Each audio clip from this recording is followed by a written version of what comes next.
Bonjour à toutes et je l'espère aussi bonjour à tous. Je suis ravie d'être aujourd'hui avec vous, en tout cas avec vous en vidéo et dans l'esprit pour ouvrir ce webinaire organisé par Regard de Femmes dont je voudrais saluer le travail sur une thématique qui me tient particulièrement à cœur et cette thématique c'est les combats des femmes contre les obscurantismes.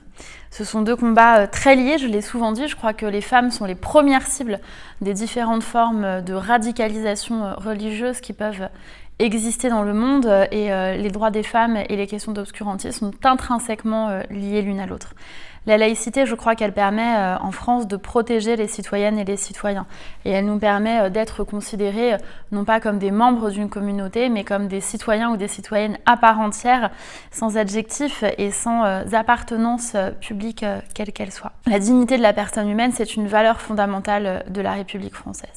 Et parce que les droits des femmes et les luttes contre les obscurantismes sont très liés, nous avons travaillé par exemple contre l'excision dans mes précédentes fonctions avec le précédent gouvernement, avec un plan excision important pour mieux prévenir et mieux sanctionner cette pratique. Et je crois que c'est ça qui illustre le plus l'universalisme dont on parle parfois. L'universalisme, à l'inverse du relativisme culturel, il ne considère pas qu'en fonction de votre origine ou en fonction de votre religion, vous devriez avoir moins de droits qu'une personne qui aurait une autre origine ou une autre religion. En France, toutes les citoyennes doivent être protégées.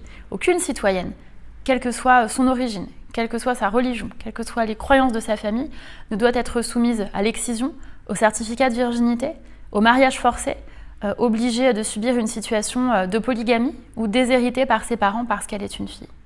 Et c'est pour ça que dans le cadre du projet de loi pour renforcer les principes républicains et mieux lutter contre le séparatisme, nous proposerons de ne pas donner de titre de séjour aux hommes qui pratiquent la polygamie.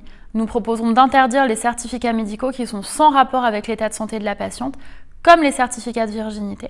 Nous proposerons également de mieux lutter contre les mariages forcés et de donner un pouvoir aux associations et aux ONG de mieux signaler les mariages forcés dont elles ont connaissance pour que l'officier d'état civil puisse procéder à un article 40 auprès du procureur de la République et à des entretiens individuels avec les fiancés afin de s'assurer du réel consentement au mariage de l'un et de l'autre.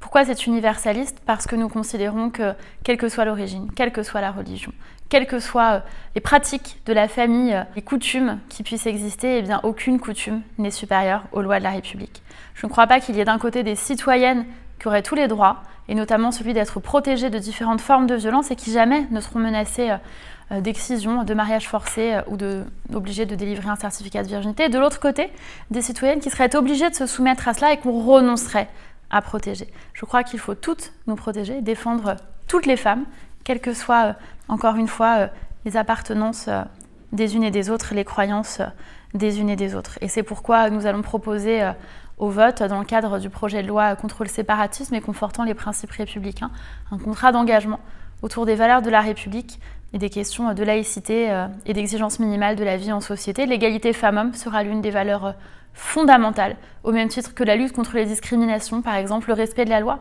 l'engagement contre l'antisémitisme. Et nous demanderons à l'ensemble des associations de s'engager, dès lors qu'elles sont subventionnées, dans ce contrat d'engagement autour des valeurs de la République.